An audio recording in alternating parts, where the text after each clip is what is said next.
प्रयास करो बताने का।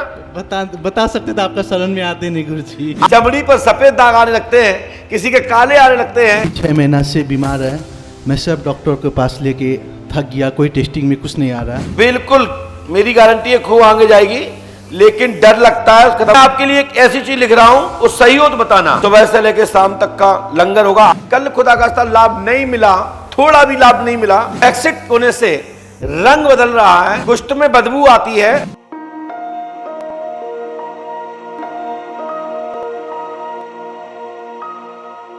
जी बोलिए, क्या पूछना चाहते हैं?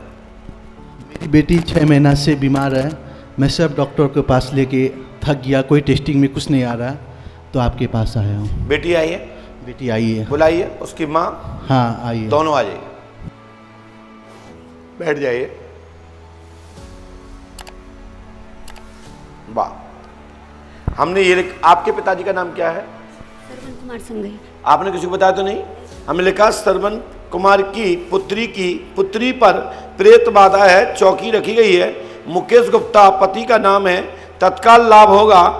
बच्ची 7 महीने से रोती है, झटके आते हैं और पढ़ाई करने में के दौरान मूर्छित होने की स्थिति बनती है। लाभ होगा, आशीर्वाद है। पांडुका सरकार की, पांडुका सरकार की। तुम्हारा नाम क्या है बेटा? मेरा नाम नीतू। हमने ये नाम भी आपका लिखा है। गुड़िया का नाम? धृति। धृति। अब सोच लीजिए, हमने आपके बारे में लिखा है धृति जी। अब ये मूर्छित नहीं होगी अब से, ठीक है ना?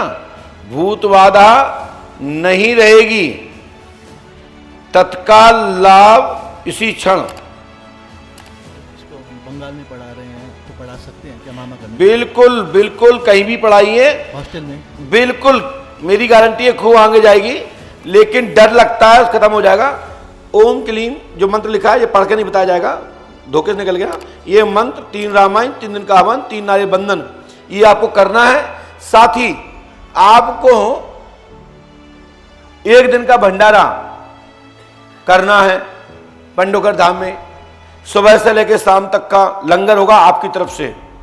आपकी बेटी आज से ही ठीक। गुरुजी, इसके सफेद दाग ठीक होंगे? सफेद दाग ठीक होने के लिए मैं प्रयास करूंगा, लेकिन पूर्णतः ठीक नहीं होगी। मैं झूठ इसलिए नहीं बोलूंगा, कल खुदा का लाभ नहीं मिला, थोड़ा भी लाभ नहीं मिला, हमारे गुरुजी का नाम खराब हो जाएगा।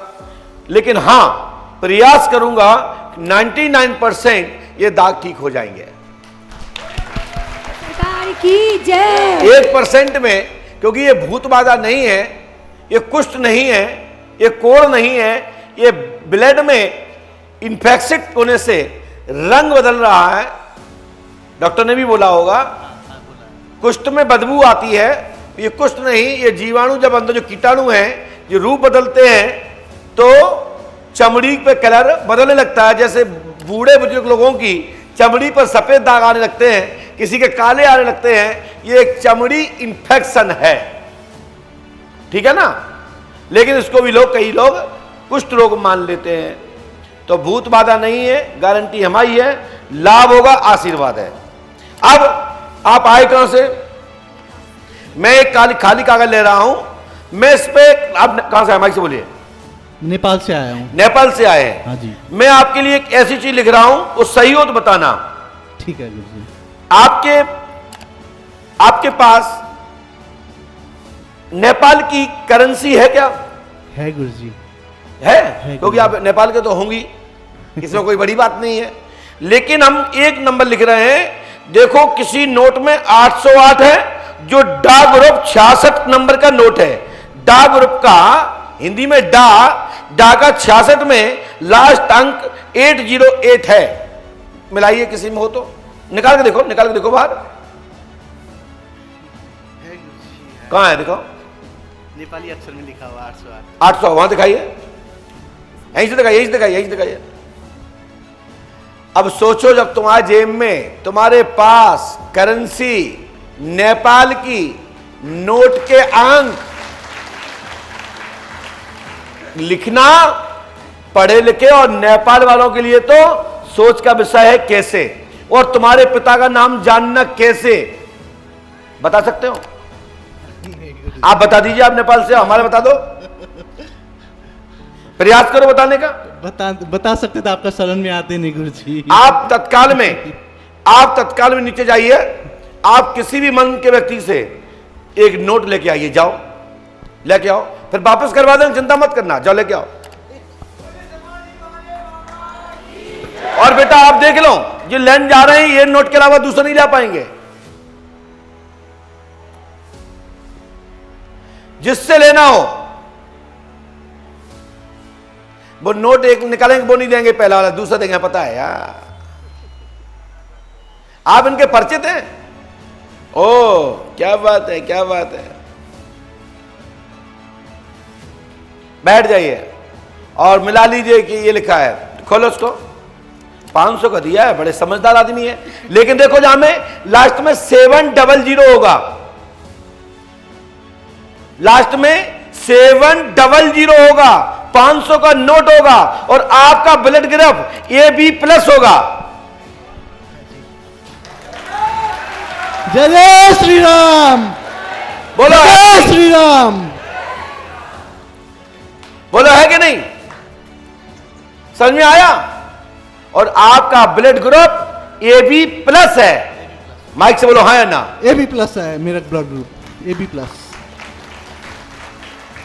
ये पढ़े लोगों के लिए है, अनपढ़ लोगों के लिए कदापि नहीं है, क्योंकि अनपढ़ लोग तो पहले से ही भगवान के हैं, जो कहते हैं जो हो रहा है तो भगवान कर रहे हैं। लेकिन जो पढ़े लोग, कुछ लोग कहते हैं ये सब बेवकूफ है, तो हम कहते हैं तो बेवकूफ तो मुझे तो बना के दिखा दो। बताओ, वो भैया दाढ़ी वाले तो निकाल रहे थे, उनसे क्यों नहीं लिया आपने? आपने इनसे क्यों लिया? यही तो बात है, आप लोगे भी उन्हीं से, दोगे भी उन्हीं को जिसको मैं चाहता हूं, और हमारी पहले से सेटिंग हो, उसी से तो ले पाओगे। और लोगे कैसे? ये तो वो बताएंगे। हमने कहा था उनसे परसों कि एक 500 के नोट की कहेंगे तो तुम दे देना किसी को, कहा था भैया। खड़े होके बोलो, खड़े होके बोलो, खड़े होके बोलो। हमने कहा था आपसे परसों दे देना इनको, नेपाल वालों को, तो फिर तुमने इनको क्यों दिया? बेचारा दाढ़ी वाला दे रहा था, तुमने क्यों ठोस दिया बीच में? सरकार की कृपा मानते हो? बोलो पंडोकर सरकार की, बोलिए पंडोकर सरकार की। क्या? मुझे एक छोटी भाई भी चाहिए। भाई हो जाएगा, बड़ा भाई मैं बन जाऊंगा आपका। फिर क्या चाहिए? ठीक है, ये तो आशीर्वाद है, आशीर्वाद है। चिंता मत करो। एक बार नेपाल आइए आप। दरबार होगा कभी तो आएंगे, बाकी पशुपतिनाथ भगवान के दर्शन करेंगे, क्योंकि पंडोकर धाम उन्नाव बालाजी का ही जो विग्रह स्वरूप है, काशी और नेपाल में यही का अंश वहां पर स्थापित है। उन्नाव बालाजी का और पंडोकर धाम का, काशी में और नेपाल में पशुपतिनाथ जी का, ऐसा जन स्रोती के आधार पर मैं बोल रहा हूं। बोलिए पंडोकर सरकार की जय। क्योंकि जब मुगल काल चल रहा था, यहां मूर्तियां खंडित की जा रही थी, उसी दौरान पुजारियों ने संपर्क साध करके तीर्थों में स्थापित करवा दिया था। कोई लोग छोड़ के आ गए थे कि जिससे कि ये मूर्तियां सुरक्षित रहें, खंडित ना हो। तो उस अवस्था में जैसे अभी भी कुछ आताताई हैं जो आए दिन रामायण पढ़ते हैं, पुराण पढ़ते हैं, भगवान को, साधु संतों को, ब्राह्मणों को, गुरुओं को आलोचना करते हैं, गालियां देते हैं, ऐसे ही तथाकथित लोगों के कारण पूर्व में भी जब ऐसा आक्रमण हुआ तो हमारे महापुरुषों ने सुरक्षा की दृष्टि से कई मंदिरों को शिफ्ट किया। जैसे कि अयोध्या में भी रामलला सरकार सरजू जी में डुबा दिए थे, विसर्जन कर दिया था, स्थान दे दिया था। जो हमारी कुंवर गणेशी बाई को ओरछा में, उनके साथ वही मूर्तियां ओरछा में आ गई, जब से अयोध्या मिनी अयोध्या ओरछा धाम हो गया। इसलिए मिनी अयोध्या बोली जाती है बुंदेलखंड में ओरछा। और पंडोकर धाम भी उसी श्रेणी में आ रहा है, क्योंकि ये राजा मृत की तपस्या स्थली है, राम जी के पूर्वजों की तपस्या स्थली है, यज्ञ की तपभूमि है। और पांडवों के द्वापर में अज्ञातवास में यहाँ 5 दिन के समय बिताया था, इसलिए पांडोथल पंडोखर नाम से अभ्रंश होते हुए पंडोखर बना, और पंडोखर से आज पंडोखर सरकार और धाम के नाम से हम सब लोग जानते हैं। जय श्री राम। ठीक है भैया। और ये भंडारा आपका शीघ्र होगा और आज से हमारी बॉडी को कुछ नहीं होगा। हाँ, माइक से बोलो। कल ही कर लेंगे गुरुजी आप लोग भंडारा। इतना पैसा ही नहीं है ही नहीं है। एटीएम चलाते हो? चलाते हैं तो एटीएम चला लो 44 38 32 00 00 0 12 308 से निकाल लो पैसा। आपका एटीएम जो होता है ना, उसका नंबर है 44 38 32 00 00 01 2308। पक्का 100% होगा, मैं गारंटी देता हूं। बहुत चलाते हो आप तुम? इतने चलाते हो? अच्छा दिखाओ सामने।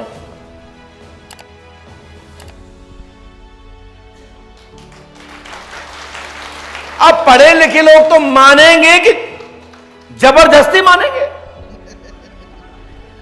बोलो मानो। ये क्या माइक से बोलो, क्या बोला? कुछ ऐसा शब्द बोला, बड़ा खतरनाक बोला। जरूर मानेंगे, जट मार के मानना ही पड़ेगा, मानना ही पड़ेगा। ऐसा शब्द नहीं बोलना चाहिए। गुरु दरबार में बैठे हैं, लेकिन पंडों को सदा कृपा करेंगे, आशीर्वाद।